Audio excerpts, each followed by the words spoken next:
National grid. Stop your pretense. Sowore knocks Atiku.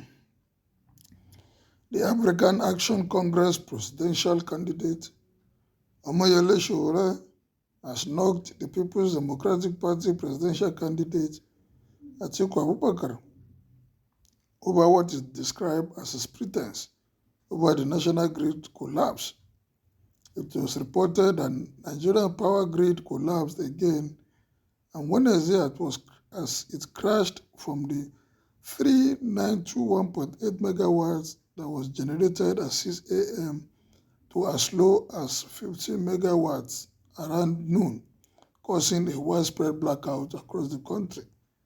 Industry figures obtained from the Federal Ministry of Power in Abuja show that the power generation on the grid had hit a peak of 4,091 megawatts on Tuesday, but this dropped to 3,921 megawatts on Wednesday morning before crashing to about 50 megawatts, a development that led to the eventual collapse of the national electricity grid. However, Atiku had, while reacting to the news of the grid collapse, proposed that what it described as innovative financing of infrastructure that will facilitate private sector investment in the power sector.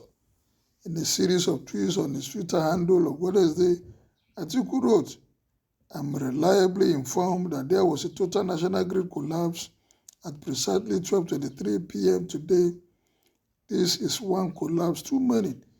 It is the sixth time that is happening this year alone, due to the priority that are placed on the power sector, upon which the successes of other sectors are hinged, and proposing innovative financing of infrastructure that will involve the facilitation of a review of the financial, legal, and regulatory environment to promote private investment in power, among other sectors.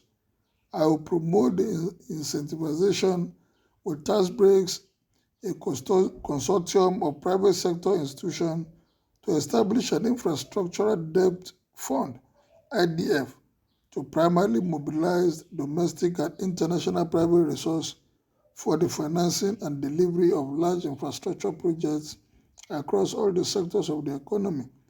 The IDF will have an initial investment capacity of approximately $20 billion. In addition, I will cause the creation of infrastructure development credit guarantee agency to complement the operation of the IDF by de-risking investment in infrastructure to build investors' confidence in taking risk and investment capital." But reacting to Atiku's intervention, Sowore alleged that the mismanagement of President Olusegun Obasanjo's administration, under which Atiku served as vice president, was responsible for the recurrent grid collapse. He wrote, "The national electrical grid collapse started when you and Obasanjo invested $16 billion to procure darkness for Nigeria. The Hajj Muhammad Buhari regime came to gazette grid collapse as a law. Alhaji Atiku, don't pretend that you care about the national grid. We can't continue like this," he resorted.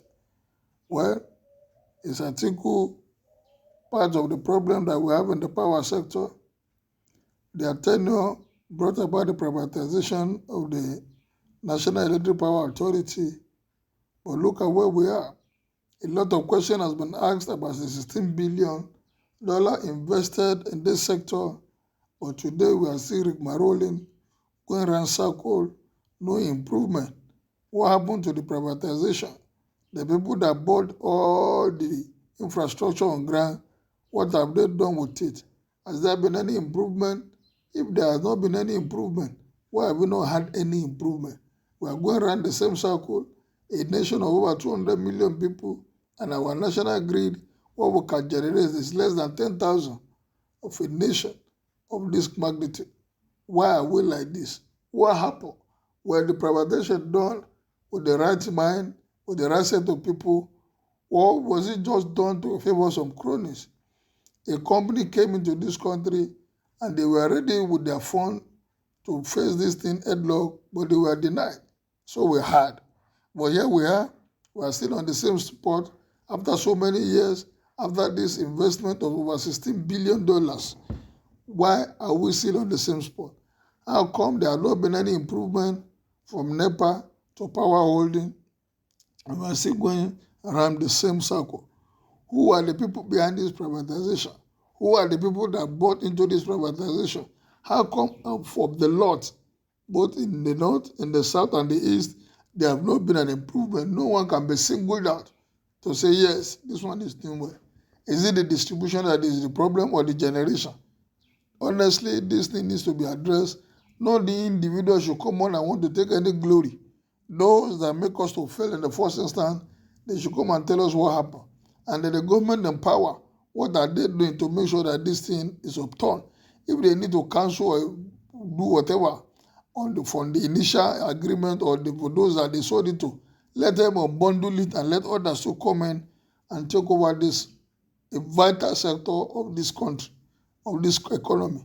If power is working today, Okada riders will be few on the road. If power is working today, most of the people that are doing evil, it will be caught. Most of the things that are happening today is where there's no employment. If there's employment, I'm sure insecurity issue will reduce. People will be gainfully employed, and crime too will reduce in this nation. But what do we have today? What we see is that we hear stories, upon stories. Those that are supposed to be put right, things that are supposed to be put right are not put right. Those that are supposed to be in jail today, they are walking around freely, roaming the street because the government is not ready to do the needful. For how long are we going to continue like this? As a nation, our electricity should be faced and learned, and whatever it is, we need to resolve it. Other nations that are not as big as this country are today generating over 20,000 megawatts, and here we are, still doing less than 5,000 megawatts as a nation. For how long are we going to continue? What is the solution to this problem? Those that know what to do should be called on board and let us ride on the coastal ride that will give us, that will take us to El Dorado when it comes to issue of power in this country. Well, what is your take on this? Kindly make your opinion known as you subscribe to my page. Thank you, good day, and God bless.